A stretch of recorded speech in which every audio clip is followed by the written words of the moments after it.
Hello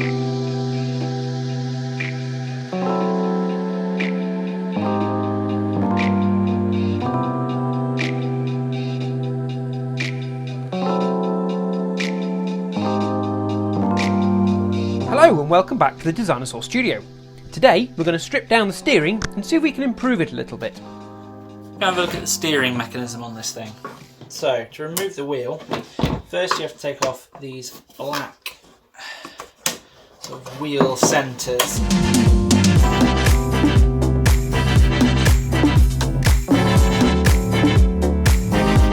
Not sure about the Aston Martin sticker. Next you got to get off this dome nut sort of thing in the middle. You see here it's sort of got this cancellation on the inside, which is what grips the shaft. There's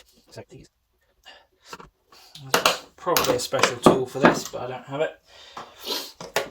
And then your wheel trim comes off along with a little washer.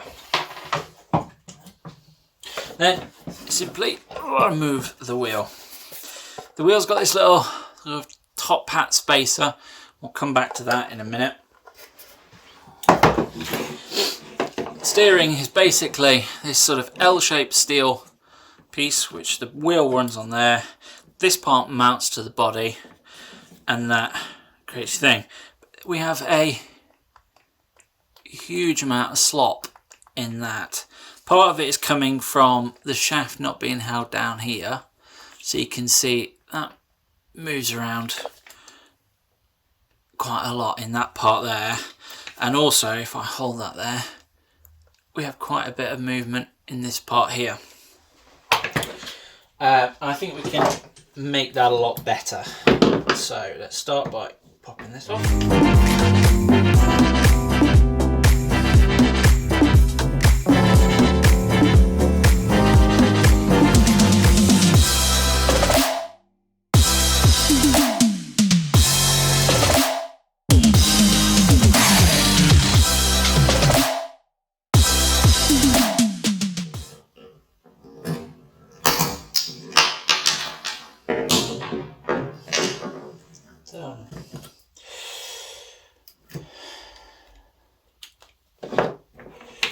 Okay, if we have a look at this part a little bit closer, there's two little bushings.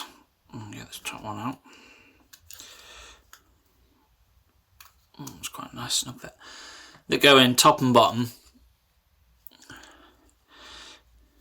and they're sort of acting a bit like the bearing, but you can see, I mean, there's a huge amount of slop in these. This top one's a lot better actually. I don't know if it's just the bottom one's worn. But then if you look at the actual shaft that the wheel runs on, again, this is quite a lot of play in that part there. So we end up with quite a lot of slop in that. I don't know if I can get the camera to focus on it any better than that. But we have a look with my admittedly a bit cheap verniers. The shaft is 9.8. 9.8 round the whole way. And the inside of this bushing, about 10.3, 10.2, 10.3. So we've got quite a big, well, I think quite a big tolerance in there. So I think we can come up with something a bit neater. I can't find any sort of bearing that's going to be that size, so our choice is we either buy a bushing that will suit that, or we 3D print one. So currently I'm thinking I might 3D print that. We will see. So let's just sketch some of these parts out, so then when we come to the computer we've got some dimensions in mind. First thing is we'll look at these bushings that hold the shaft into the mounting point on the car. So we have a 9.8mm shaft, Going on the inside, the bearing, the outer side wants to be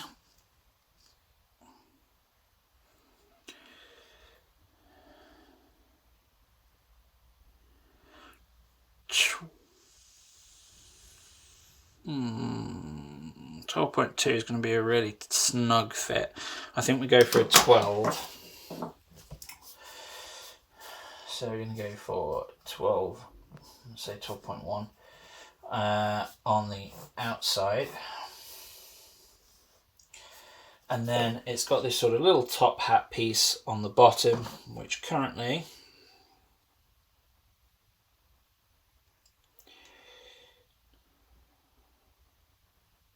(15.5) at its widest.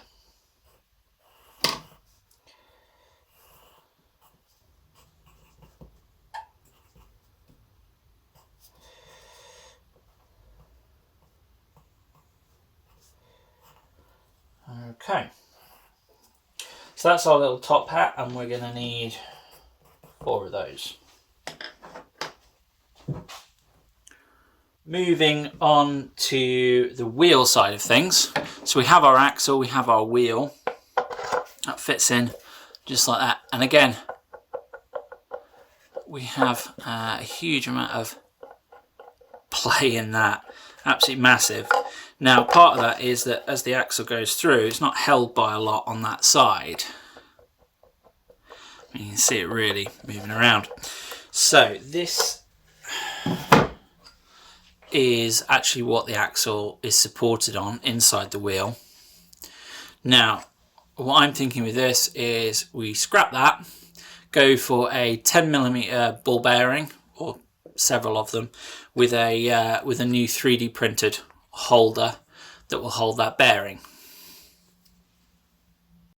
Okay, so with a little bit of pulling, we can get this out. We can measure between these points. This sticks out about 4mm and is about 2mm wide, so we can do a simple circle, cut them out, and then our bearing should fit with a little bit of clearance between these points there. The next part to look at is actually this sort of, I guess it's the hub. Now the shaft goes through there. Now at the top that has not a too bad fit, but at the bottom there's nothing that secures the shaft from moving up and down like that. Now on here, hopefully you can see there's 2 sort of square holes in the plastic casting. I tried on the other side.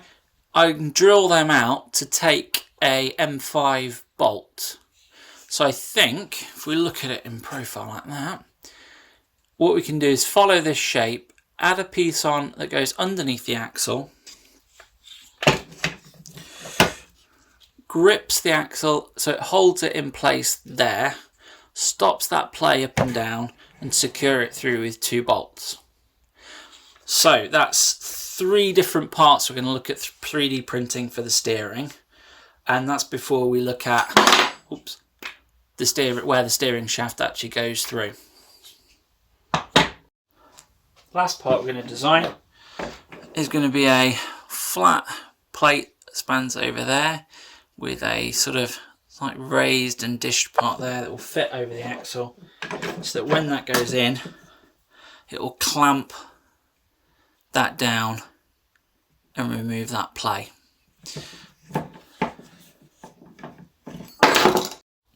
We do still have quite a bit of play in this steering joint, but you see that play, if I hold on this, is in that direction. But once this is all pinned, the steering is actually moving in that direction, and the play that way is actually nearly, well, not a lot. I'm not bothered about that. There's maybe a tiny bit, but it's pretty solid. So I'm fairly happy with that. Also, it's all held on these plastic clips, and I think if I try and get these off, I'm going to snap them. So this is actually the input from the steering shaft, so this just rotates and slides it one way or the other. So this just fits through here and slides left and right. Now we do have a bit of play on that. However, I'm thinking that's probably okay. What I might do is get some heat shrink tubing or something like that to go over this shaft to maybe tighten that gap up a little bit. But because we're not spinning all the time like with the wheels, that movement I don't think will wear out whatever it is I put in there to close that gap up. So that's the thinking at the moment. Thanks for watching. I hope you consider subscribing and hit that like button. If you want to see more, check out our other videos. We've got build series on all sorts of things, including a conversion of a Volvo T5 into a manual. I hope I'll see you next time, and please look us up on social media. We're at Automotive Tales, or for me personally, at Designasaw on all platforms. Thanks for watching.